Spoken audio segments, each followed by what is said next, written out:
Landon Donovan is not going to get his final chapter of his illustrious career.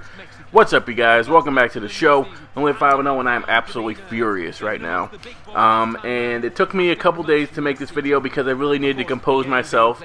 But a fair warning that this video is just basically going to be me being mad at Klinsmann and going off on him. I don't care what people say. I don't care what his reasoning is, and I'll get into that as well in this video. But yeah, that's basically what this video is. Just me going off on Klinsmann for Donovan, and I don't. It's rough. It's rough being a U.S. soccer fan right now because let me just get into this. But yes, that's what this video is going to be about. So if you don't care, or if you don't want to see this, or if you're like, really, like you posted a video just about you ranting about something that no one even cares about, then it'll probably be a good time for you to click away from the video and come back later when I post MLB 14, the show, or whatever. But that is what this is going to be. So this gameplay is the United States versus Mexico. Obviously, I have Donovan in the starting lineup because I'm not a dumbass. So he's in the starting lineup. But let me talk about this. So if you didn't hear, Landon Donovan, probably one of the best U.S. players that we have ever seen play.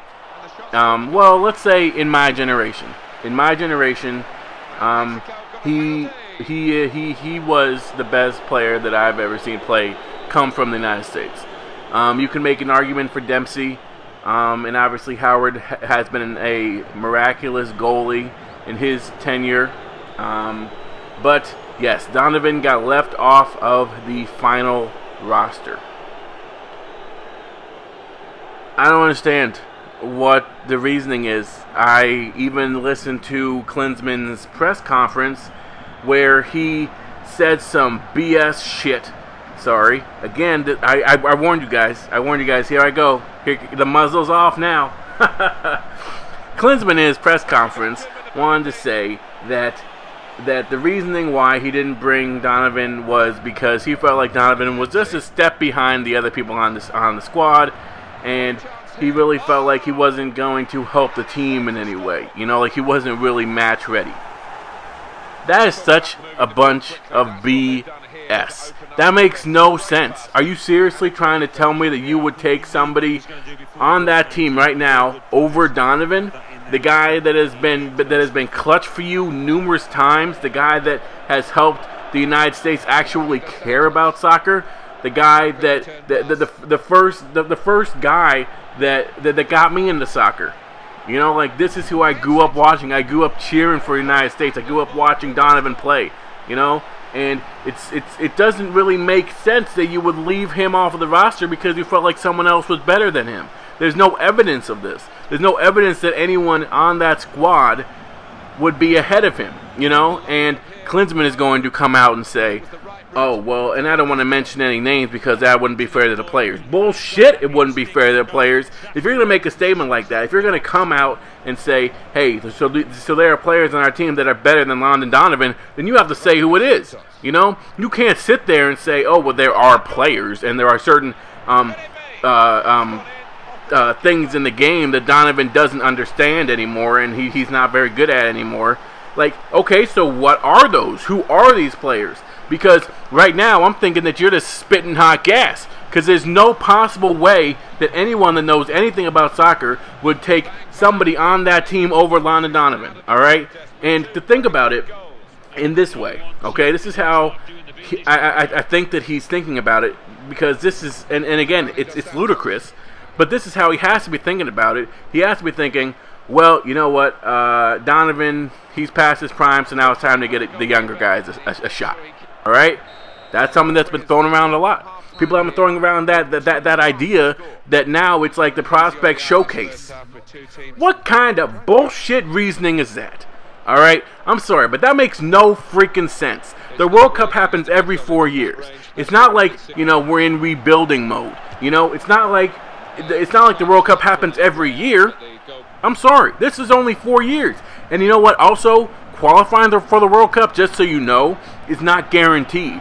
All right, and I know people are gonna say, "Really? Like the United States doesn't qualify for the World Cup? That's craziness." People thought Mexico wasn't going to qualify for the World Cup. And the only reason that Mexico qualified for the World Cup was because of the United States. You know? And especially with Canada.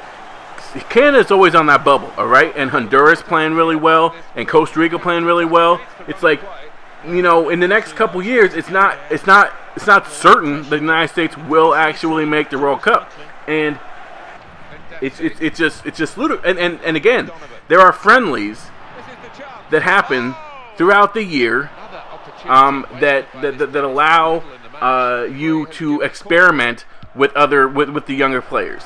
All right, that's what the friendlies are for. So go do that then. There's no need to do that when you're going in the World Cup against these powerhouse teams that are basically going to be licking their chops now because you think it's a good idea to start rebuilding during the World Cup. You know, oh, give the guys experience. What the fuck is that? Are you serious? Give who experience? Give who experience? These guys that don't even start for their teams in Europe? You know, like people who are on the second team in Bayern Munich that got like one appearance on the real Bayern Munich, but everything else has just been on the second team. Like, what type of reasoning is this? This makes no type of sense to have this guy over Landon Donovan, who has proven to do this. And even if, you know, the ludicrous statement that he made, where he says, okay, so Landon Donovan is a step behind everyone else. The fact that we, as the United States, are looking for goal scorers right now, and he is one of the prolific goal scorers that we've ever had in our history, and you're leaving him off the roster, who's going to score goals for us?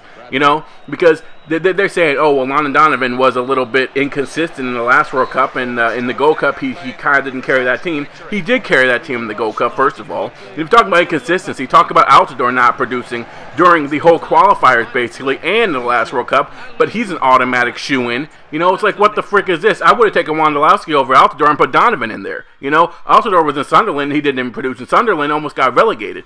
He lost his job. Altidore lost his job when he came into the Premier League as a starter in the forward position. It makes no sense. And I could go on for hours about this. But, unfortunately, the game is over. So that's it.